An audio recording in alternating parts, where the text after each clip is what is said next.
Utelevu tugenda kutandikira kuna ddala mu byenjigiriza. Minista avunaanyizibwa ku byenjigiriza mu ggwanga Jenerali Katta 7 agamba nti amasomero nate ekyokwongeza ebisale mwandibadde nate mu bibeera begendereza ngoma bigayita ku lutindo naddala ku lusoma olugenda okutandika. Takomyawo asabye abazadde okufuba ennyo okulaba nga bakuuma abaana baabwe olw'omuwendo gw'abaana gukyagenda mu maaso n'okuba nga ate guwanduka mu masomero.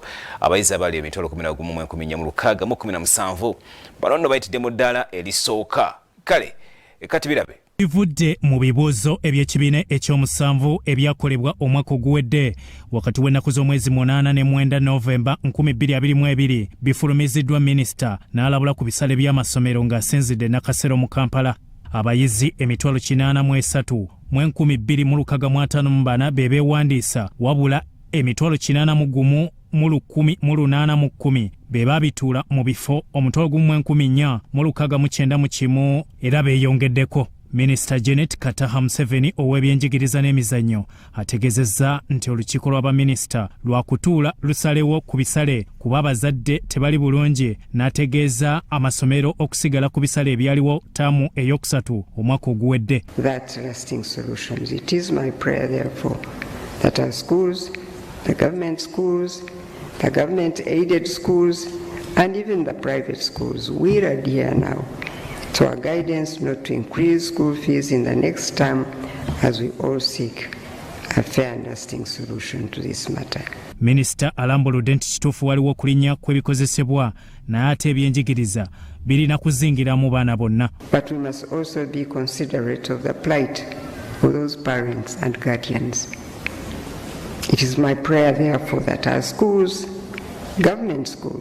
government-aided schools and private schools will adhere to our guidance not to increase school fees in the next term as we all seek a fair and lasting solution to this matter. Minista Jenerali 7 yennyamidde ku bubbi bw'ebibuuzo obweyongedde omuli n'okusumulula amabaasa mu ebiba.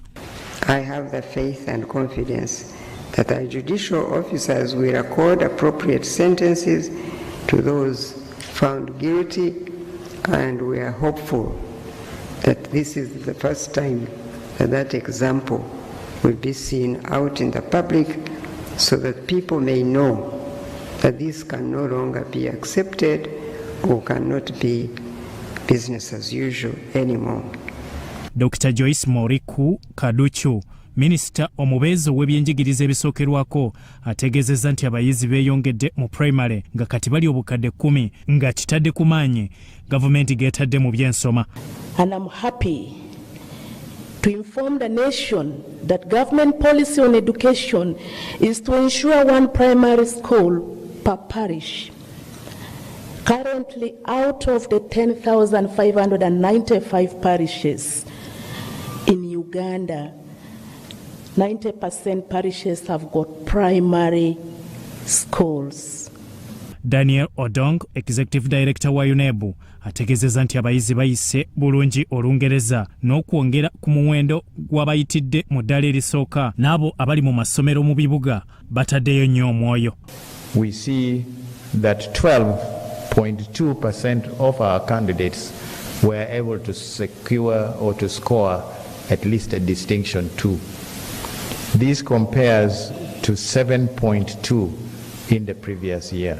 Odonga ategeezezza nti abasibe mu kkomera eruzira 68 be beewandiisa wabula 3 be baatuula 5 ne bayitira mu ddaala erisooka n'ayongerako nti amasomero mu byalo tegannakola bulungi. There is a higher level of involvement also of the urban parents in their children's learning process. And the urban areas generally tend to have better access to those facilities that supplement classroom teaching. So these are the reasons that we think could be explaining the reason why there is a better performance being shown. Professor Mary Akwakol Sentebe wa UNEB atendereza obumu obuze bukozesebwa mu mulimu gw'ebibuuzo. On behalf of the board, I wish to record our appreciation to the Executive Director and the staff of UNEB for their dedication to ensuring integrity and security in the management of the examination.